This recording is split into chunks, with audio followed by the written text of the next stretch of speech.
way. So I'm sharing with you guys the way I typically keep my Shabbat and kind of what I do. And again, this is not to try to change how you do yours. I'm just simply sharing um, a method, or I'm sharing my method, and feel free to copy it, mimic it, or if you see some points where you can make changes that fit you and your family better, feel excuse me, feel free to do so. But this is kind of what I do, and hopefully this will be a blessing to you and your family. So without further ado, I get started. So one of the first terms I want to use is at the very top that you can see is called Siddur. And basically a Siddur is a book designed for use chiefly on days other than festivals and holy days. It's not necessarily a daily prayer book. So imagine if you were going to a congregation.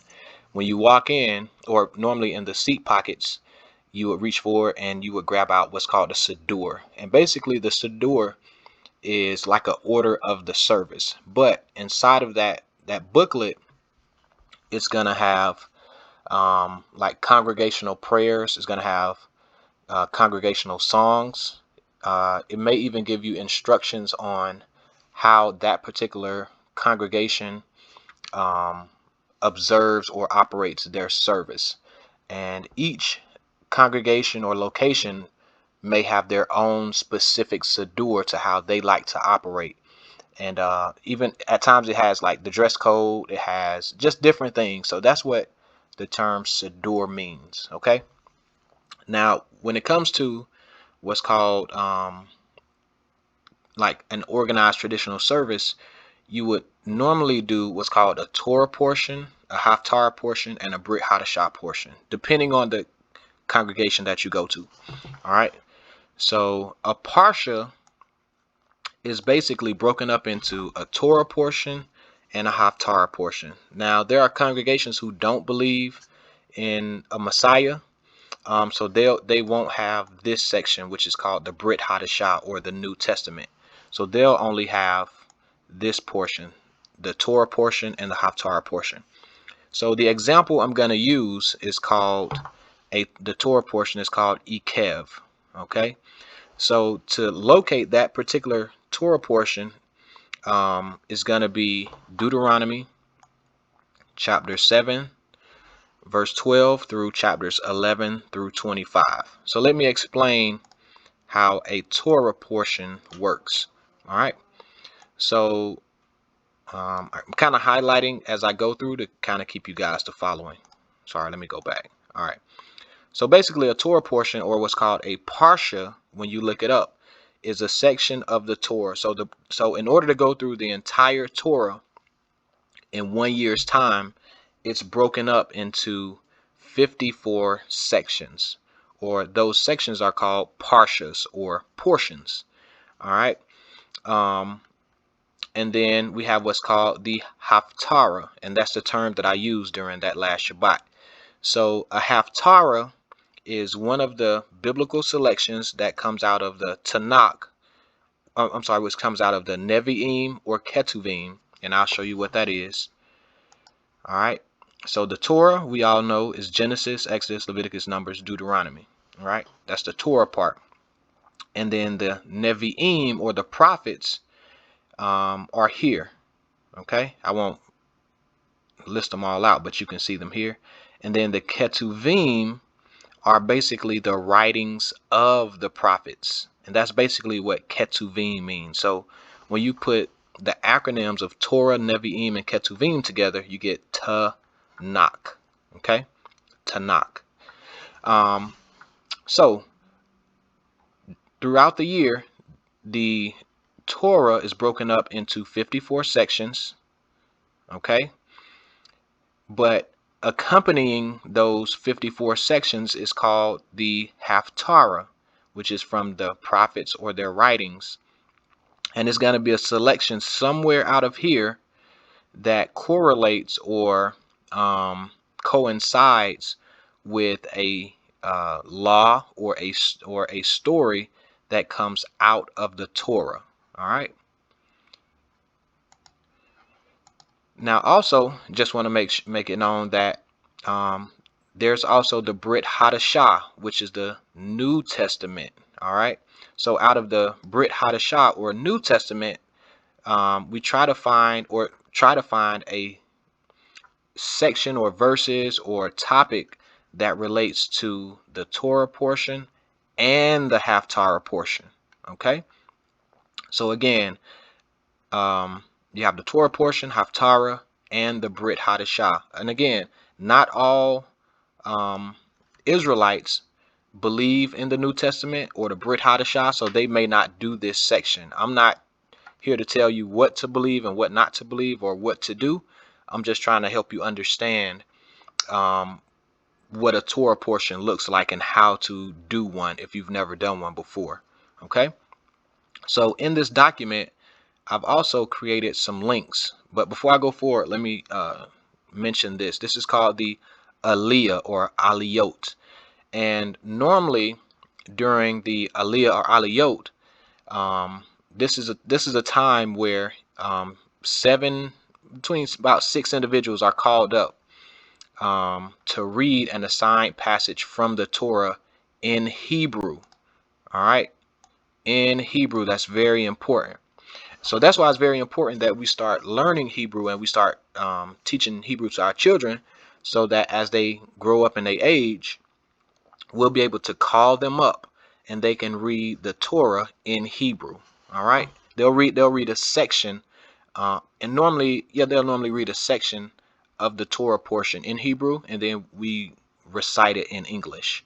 All right, so that's what a aliyot or aliyah looks like. All right, and so here, if you click on this link, it's going to take you to a breakdown of Torah portions. Okay, so I'm using this website.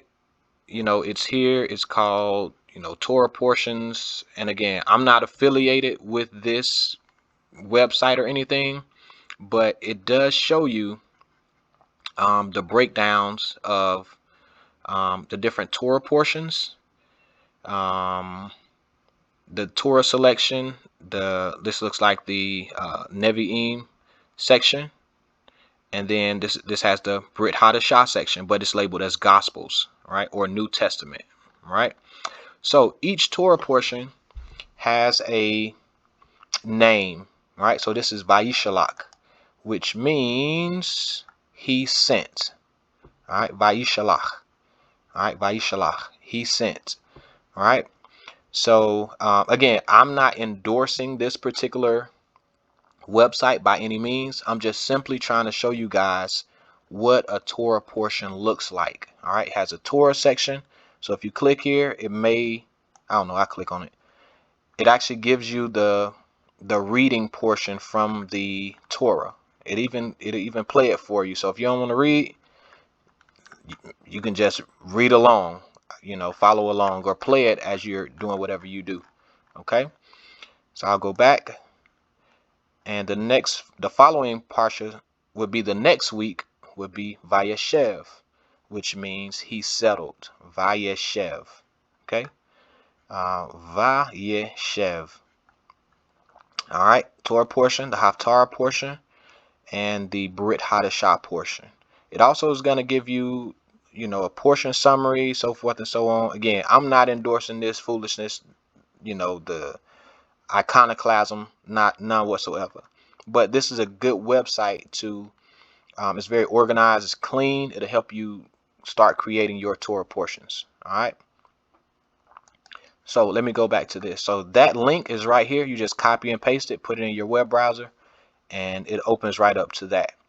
So what I'm going to show you guys is a copy of one of my recent Torah portions, Ki Tetzeh, and it means when you go out. All right. So how I normally start my Torah portion, which this would kind of be like a Siddur, is I start off with my praise music.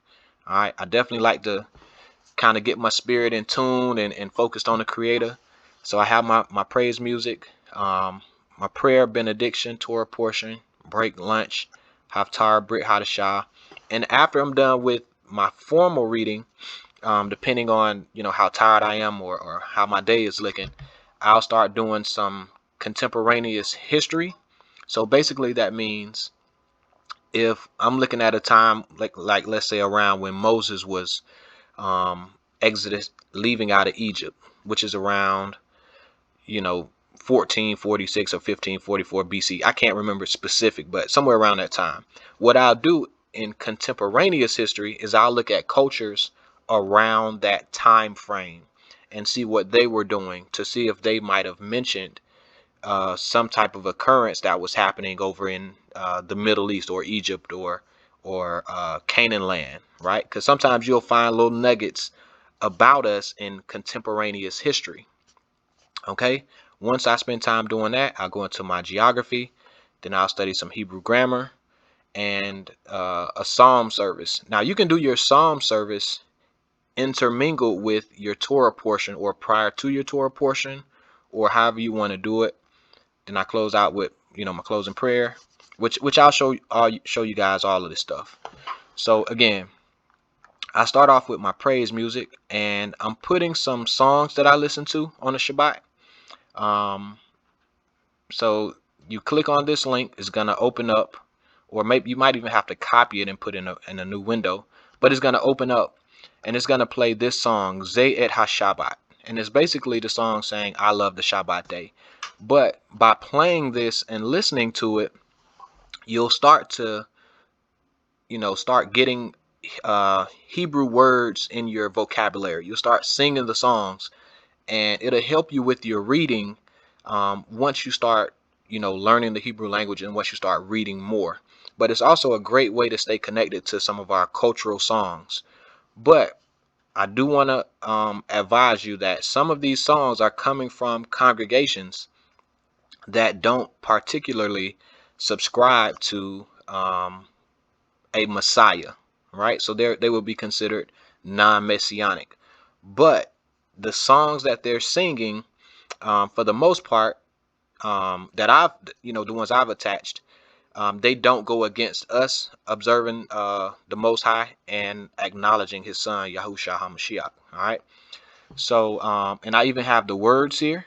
So as you're listening to the videos, you can put the words up, sing along. I didn't put the Hebrew wording up, but this is like the English transliteration. Okay. So here's another song, Ein Elohe. All right. So this is the Hebrew, and then this is the English of what it says. And once you get the rhythm, you'll kind of, you know, pick up on some things. Okay. So here's some more songs. I actually got some of the Hebrew here. Baruch Hashem Shel Yahuwah. All right. So you'll play these songs, play them, memorize them, and over time, Yah willing, the more we learn these songs, we can start singing these songs together whenever we meet, or when you're at home, you can sing these songs amongst yourselves, and it keeps you from singing these Hebrew songs that have a Christian basis. So, you know, they start off as Christian songs, but then we put Hebrew on top of it. No, these are, you know, Hebrew from the root up. Okay. And I love some of these songs, so I sing a lot of them. And over time, it's really helped me learn Hebrew. All right. So these are some songs. All right. I'll just keep going. These are some songs. So I got a good gang of songs on here. All right. And then, you know, we got the Shema, of course. These are some prayers. Like, so you would normally read this on during your Shabbat lesson. And if you can, just try to follow this structure that I have, at least for the first couple times, until you maybe you see some changes you want to incorporate. But this is a pretty good structure. All right. And if you're doing your Shabbat study in the morning, you will read the morning prayer. If you're doing it in the afternoon, so forth and so on. Okay. All right. And now we're getting to we've done all the singing, we've done the praying. We've, you know, if you decide to do your psalm service before you get to this portion, you've done all of that. So now you get to the benediction, and now you're getting ready to start your Torah portion. All right. And so here I have an example. So what I normally do is I create a document, and I just put it all on one document. And once you get enough going, you can just copy it and then create new documents and just kind of change this part in and out as you go. But as you can see, this is the Torah portion for Ki Tetzah, and yeah, and I use the KJV. Now let me show you one more thing you can do. So if I highlight, let's say, let me find a word. Give me 1 second. 1 second. Let's say, for instance, sorry guys, trying to find a word to make it make sense. Let's say if I find this word, if any man. So if I click on man and I want to change that out to say something else, if I hit Control H, it gives me the option to replace that word of man. So hypothetically, let's say that word was Jerusalem. Or no, let me not say man. So man, and let's say the Hebrew word for man is Ish. Ish. You can spell it however you want to spell it. You know, this is just transliteration, but that's Ish. So every time you see the word man, it'll replace it to Ish. Okay. And it's 17 to 55 times. Now let's say you see a word such as like Judah, then you want to replace it with Yehuda. Or if you see Jerusalem, you want to replace it with Yerushalayim. So here's an example. In KJV, it's just it's a capital Israel, but me, I try to pronounce it with the Y, Yisrael. Okay, so I went through the document using that Control H feature. You hit Control and press H on a Windows, and it allows you to find all the words that say Israel and change it to Yisrael. All right. And then as you learn more and more Hebrew, if you see words like God or Lord, or you know, whatever you see and you want to change it out, that's the way to do it. Use the find option, you replace it with that. So I use that a lot for, like, if I see Jacob, I'll change it to Yaakov. If I see Isaac, I change it to Yitzchak, and I'll show you. So all right, so you see here Yitzchak, and it'll change all the locations where you see it says Isaac to Yitzchak. All right, so that's one thing I wanted to show you guys as well. All right, so now oh, I'm sorry, let me keep going down. All right, so as I'm doing my Torah portion, what I typically do, depending on who I'm doing the readings with, I'll normally read, or we normally break it up into 10 verses at a time. So one person will read, 10 verses, and then the next person will read the next 10 verses. All right, and then after that, the next person, so forth and so on. And that way it keeps everybody engaged. It keeps everybody engaged. It keeps you from wandering off, and it kind of keeps you focused as you're going through the lesson. All right, so that's just one tip I've learned while doing this. So once you're done with your Torah portion, because you've spent a lot of time singing, watching your videos, singing your songs, you spent time praying, you spent time doing your psalm service, you've spent time reading the Torah portion, you're gonna be kind of tired. So this is normally the time where we would take a break, and depending on what time of the day it is or the season that's outside, you may want to grab your family or grab whoever you're with, and maybe just go outside and take a walk for 30 minutes or an hour, whatever is comfortable for you. Or if you want to take a break and just lay down and go to sleep for an hour or two. You don't want to sleep too long, but you just want to kind of step away and give yourself a chance to relax and breathe, because the Shabbat is about rest. And it's also about spending time with the Most High and your family. But it's very important to get your rest. You don't want to just power through the Shabbat lesson You want to allow it to kind of permeate through you. So definitely enjoy this time. Get you something to eat. Take you a break. Fellowship, whatever you do, take a break, and then you want to come back, and then you want to finish it up. Okay, and when you come back, you're going to finish up with what's called the Haftarah portion, or the section that comes from the prophets and their writings. All right, and so for this particular Torah portion, Ki Tetzeh, the Haftarah portion comes out of Isaiah chapter 54, verse 1 through 10. Now, mind you, the Haftarah is normally much shorter than the Torah portion. So you're only looking at 10 verses. Okay? So when you come back, what I normally do is I read my Haftarah portion. Then I go into my Brit Hadashah portion. And for this particular portion or section of the Torah portion, it's only Matthew and First Corinthians. Okay? Now, I will say with the Brit Hadashah, it's not as structured and organized as the Torah portion and Haftarah portion because, again, most people don't rock with the New Testament. I'm not one of those people. I do rock with it. I'm just saying because it's kind of like uncharted territory in this kind of paradigm. You're gonna find when you find a Brit Hadashah portion, it's very much so from people who are trying to make Jesus fit or the Messiah fit in every situation. And sometimes it's not even talking about him specific in some situations. So you have to be very mindful when choosing a Brit Hadashah portion or finding a Brit Hadashah portion, because sometimes they don't always match up with the Torah portion and the Haftarah portion. But again, I'm not against the Brit Hadashah. I'm just letting you know.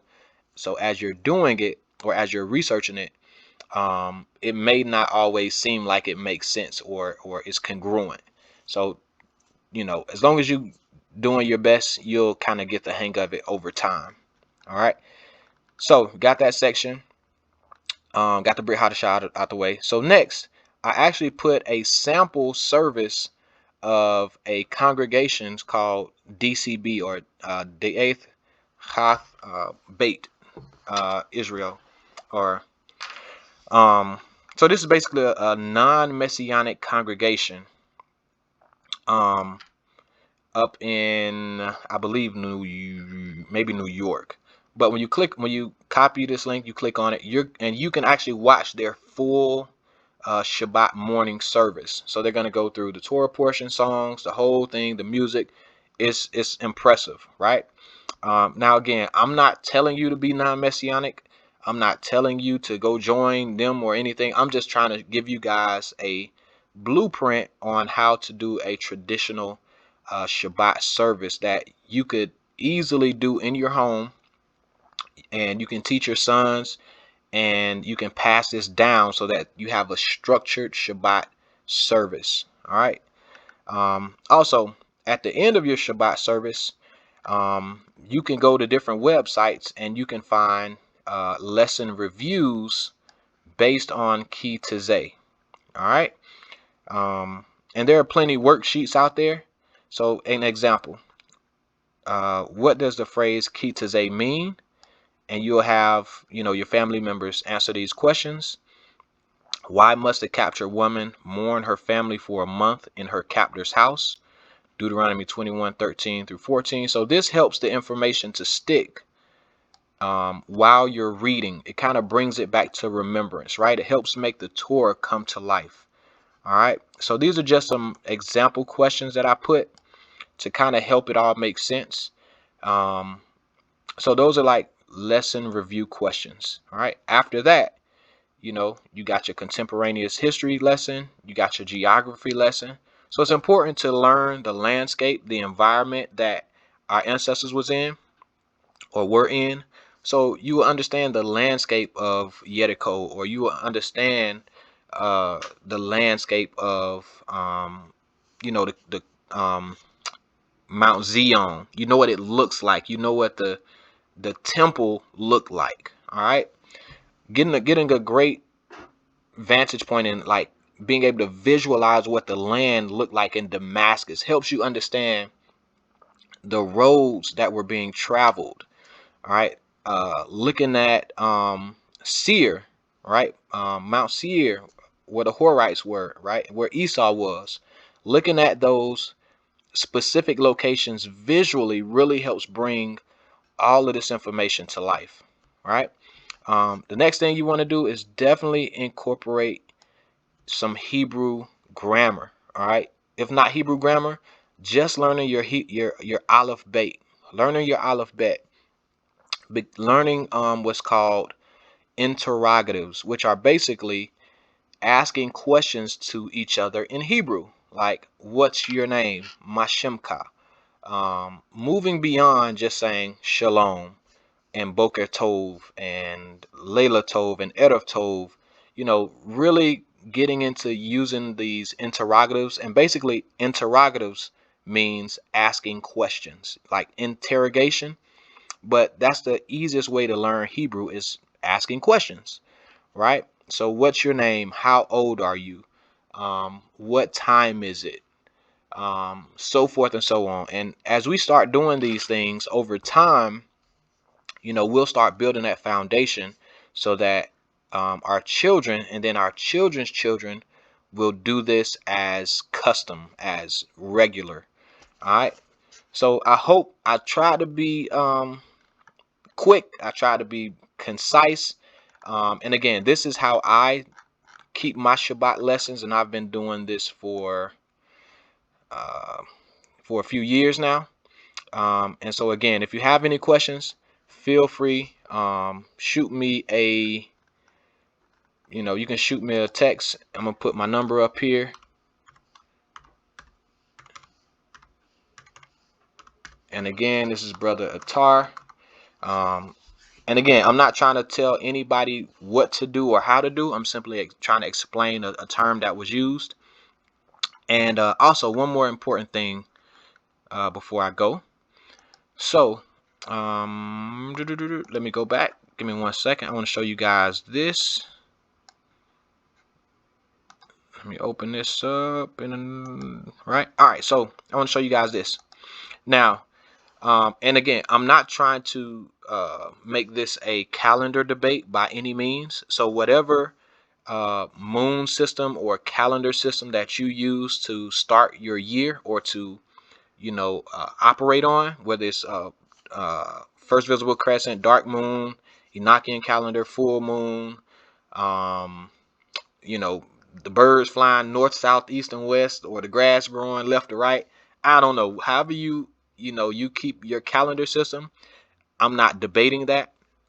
But I will say, when you start your calendar system, you want your parshas to line up. So if you start your new year, let's say on let's say I'm just hypothetically saying on September 1st, right? You would want your first parsha to be this Shemot. In my opinion, it would be Shemot. It would be the Exodus, or it would be the one where it talks about, or you want to link it up to, maybe it's Bo, or whatever Shabbat. I'm sorry, not Shabbat, but whatever Passover is on. You want to base it off of Passover, so you want to find when he sent, right? So you want to line. So for lack of better terms, you want to start your year. You want to start your year off where it coincides with Pesach. All right. So you want to look through Beshalach, Bo, Yithro, and kind of see where it will line up. And you would want to start your Parsha portions or your Torah portions at that time. All right. You don't want to necessarily start it at let me find it at Better Sheets, because that's going into the creation. All right. So I wouldn't necessarily start my Torah portion at the beginning of my year. I would more so start mine when I actually start the like, when Moses and we're getting ready to come out of Egypt, because that Torah portion is going to line up with Passover, all right, or Pesach. All right, so hopefully, guys, man, I hope I wasn't too long. I hope I was clear. If you got any questions, again, man, feel free. This is my number right here. It's your brother, it's Brother Tar. I hope this is a major blessing to you. I will put a link to this sample in Signal as well as this video. And man, I really hope this blesses y'all. This has been a major blessing to me when I learned how to do this, and as I've kept it, and Creator willing, we can all do this. We can be on one accord. We can learn these songs, and we can sing and praise the Creator together. So I'm signing out. I want to once again give all praise, honor, and glory to the supreme intellect, the Creator of heaven and earth, to His Son Yahusha, who is Hamashiach, to Elder Murray and his phenomenal vision that he's putting together, the Council of Elders, the Gibbarim, the mighty men of the configuration, to our families. And I want to say Kwam Yisrael, and peace and blessings to you guys. And I love y'all, brothers. Shalom.